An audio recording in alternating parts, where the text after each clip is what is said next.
When I first moved into my place in Portland, Oregon, I was honestly just grateful to find something quiet. The rent was low, the neighborhood felt safe.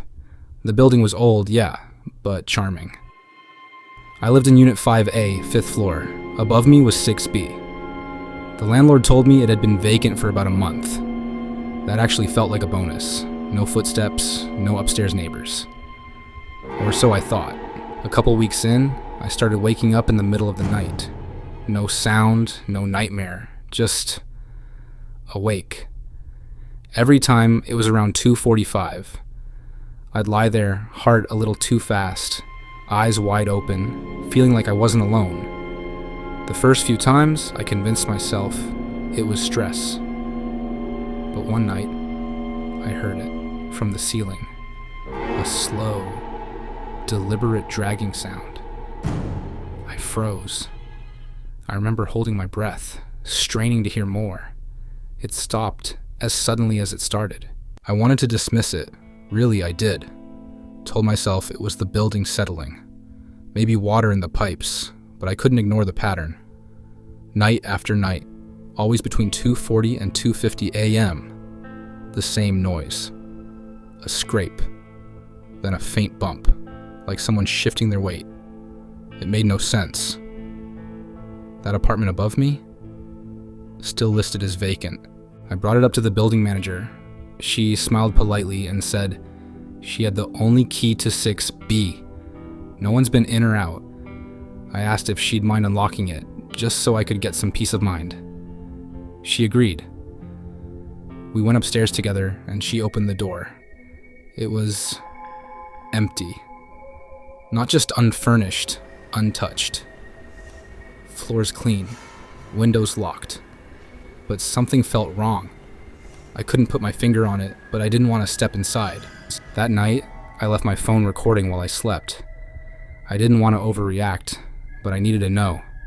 Once again, I woke up around 2:46 a.m., like clockwork.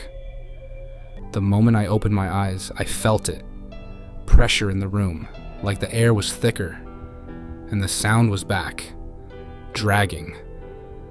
But this time, it stopped directly above my bed, and stayed there. Next morning, I listened to the audio, mostly static, nothing useful.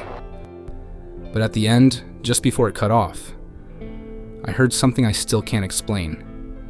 A voice. So faint I had to boost the volume just to catch it.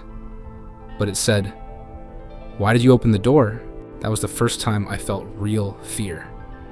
Not jump scare fear, but the kind that sinks into your gut and doesn't leave. I took everything, my phone, the recording, to the police. They came out, checked my place, checked 6B. Still nothing. No forced entry, no hidden devices, no signs of tampering. But they did offer to look into the previous tenant. They tracked him down a few days later. Guy had moved to Sacramento. He agreed to speak. Said he loved the unit at first, quiet, clean, but started sleeping on his couch because, in his words, I didn't like what the ceiling sounded like at night.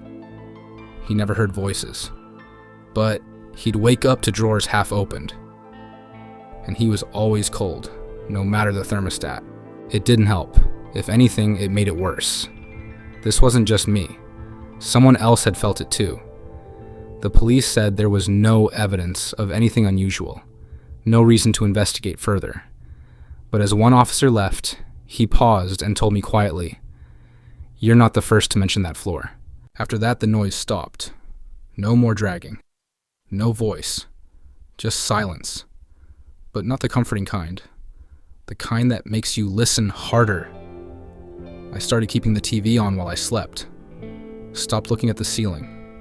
And still. Some nights I'd wake up at 2:46 with no sound, but the same pressure in my chest. I never moved. I didn't have the money. And honestly, a part of me wanted to believe it was over. But it's not.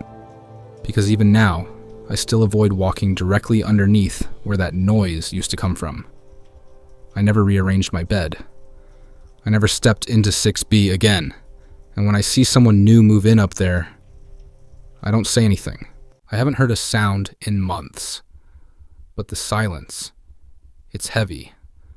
Like it's waiting for something. Waiting for someone to ask about it again. And deep down, I know. Whatever it was, it never left. What would you do if you heard someone living above you when no one's supposed to be there,